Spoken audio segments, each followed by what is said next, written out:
ਬਾਅਦ ਧੁੱਪ ਨੇ ਤੁਹਾਨੂੰ ਗਰਮੀ ਲਵਾਈ ਔਰ ਏਸੀ ਕੋਲ ਬੈਠੇ ਤੇ ਏਸੀ ਨੇ ਕਾਲੇ ਕਰ ਦਿੱਤਾ ਗਰਮੀ। ਰੈਡੀਏਟਰ ਪਾਣੀ ਨੂੰ ਗਰਮ ਕੌਣ ਕਰਦਾ? ਮੋਟਰ।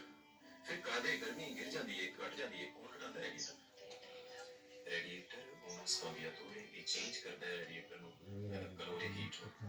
ਰੈਡੀਏਟਰ ਹੀਟ ਨੂੰ ਚੇਂਜ ਕਰ ਦਿੰਦਾ ਹੈ ਲਿਕੁਇਡ ਦੇ ਜ਼ਰੀਏ ਵੀ ਔਰ ਹਵਾ ਦੇ ਜ਼ਰੀਏ।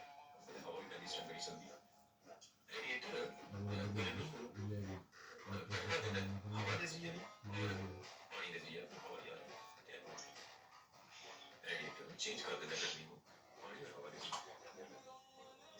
चौथा सवाल liquido raffreddamento ਜਿਹੜਾ liquid ਠੰਡਾ ਰੱਖਦਾ ਹੈ deve avere una bassa temperatura ਇਹਦਾ ਟੈਂਪਰੇਚਰ ਹੀ ਘੱਟ ਕਰੇ ਹੁੰਦੀ ਹੈ congelamento ਜਮਣ ਤੱਕ ਪਾਣੀ ਦੇ ਜਮਣ ਤੱਕ। ਦੇਖੋ ਇੱਕ ਤਾਂ ਕੀ ਗੱਲ ਕਰੇਗਾ ਕਿ ਰੈਡੀਏਟਰ ਪਾਣੀ ਦਾ ਕੰਮ ਇਹ ਹੈ ਕਿ ਪਾਣੀ ਨੂੰ ਜਮਣ ਹੀ ਨਾ ਦੇਵੇ, ਬਰਫ ਹੀ ਨਾ ਬਣਨ ਦੇ, ਉਹਨੂੰ ਉਬਲਣ ਹੀ ਨਾ ਦੇਵੇ। ਰੈਡੀਏਟਰ ਬਣਦਾ ਹੀ ਕੰਮ ਹੈ, ਜਿਹੜਾ ਰੈਡੀਏਟਰ ਦਾ ਸਿਸਟਮ ਹੈ ਚਾਹੀਦਾ ਹੈ ਕਿ ਨਾ ਪਾਣੀ ਨੂੰ ਬਰਫ ਬਣਨ ਦੇ ਨਾ ਪਾਣੀ ਨੂੰ ਉਬਲਣ ਦੇਵੇ।